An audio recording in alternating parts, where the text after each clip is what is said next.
नमस्कार दोस्तों, आज के हमारे इस वीडियो में हम आपके लिए सोमवती अमावस्या की कहानी लेकर आए हैं। दोस्तों, जब भी कोई अमावस्या सोमवार को आती है तो उसे सोमवती अमावस्या कहा जाता है। हिंदू धर्म में इस व्रत का बहुत महत्व है।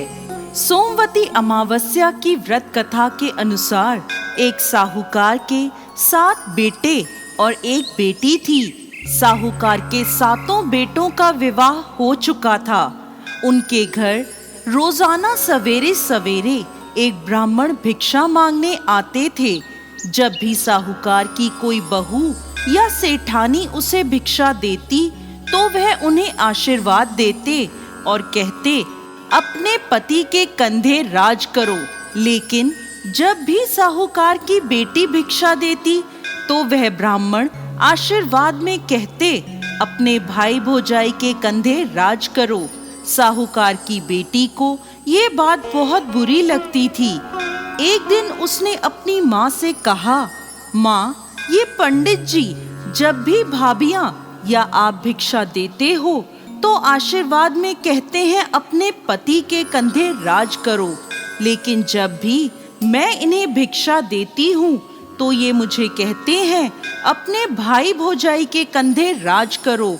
तो उसकी माँ ने कहा, तू कल भिक्षा देने जाना। जब वो तुझे आशीर्वाद देंगे तो मैं उनसे इसके पीछे का कारण पूछूंगी। अगले दिन ब्राह्मण जब भिक्षा लेने आए तो माँ वहां आ गई और ब्राह्मण से कहने लगी, आप इसे ऐसा आशीर्वाद क्यों दे रहे हो? तब ब्राह्मण ने कहा, क्योंकि इसकी किस्मत में सुहाग नहीं है। तब सेठानी ने ब्राह्मण से इसका कोई उपाय पूछा। तब वह ब्राह्मण बोले, यदि सोबा धोबन इसकी शादी में आकर आशीर्वाद दे तो इसका पति बच सकता है। तो उसकी माँ पूछती है, सोबा धोबन कहाँ रहती है? पंडित जी बोले, 7 समंदर पार सोना धोबन का गांव है। तब सेठानी ने अपने बेटों से कहा, सोबा धोबन के गांव बहन को लेकर जाना है। 6 बेटों ने तो मना कर दिया, परंतु 7वां बेटा तैयार हो जाता है। दोनों भाई बहन सोना धोबन के गांव के लिए रवाना होते हैं।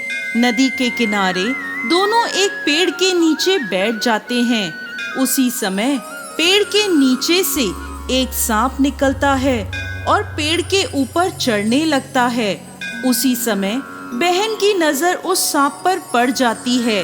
वो अपने भाई से कहती है, देखो भाई, पेड़ पर किसी पक्षी का घोंसला है और उसमें नन्हे नन्हे बच्चे हैं। ये सांप उन बेचारे बच्चों को खा जाएगा और जब पक्षी आकर यह देखेंगे तो उन्हें कितना दुख होगा। तब भाई उस सांप को मारकर वहीं टोकरी से ढक देता है। शाम को एक हंस और हंसनी का जोड़ा उस तरफ आता है तो अपने घोंसले के आसपास और पेड़ पर खून देखकर वो डर जाते हैं। उन्हें लगता है कि उन दोनों भाई बहन ने उनके बच्चों को मार दिया। तो वह वहां आते ही उन दोनों को चोंच मारने लगते हैं। तभी बहन टोकरी उठाकर उसके नीचे पड़ा सांप दिखाती है और कहती है, हमने तुम्हारे बच्चों को इस सांप से बचाया है और ये खून इस सांप का है। तब हंस और हंसनी बहुत खुश होते हैं और उन दोनों को अपनी पीठ पर बिठाकर समुद्र पार सोबा धोबन के गांव में छोड़ आते हैं। सोना धोबन का भी बहुत बड़ा परिवार था, जिसमें उसके बेटे और बहुएं सब साथ साथ रहते थे। साहूकार का बेटा और बेटी भी उस गांव में ही घर लेकर रहने लगे।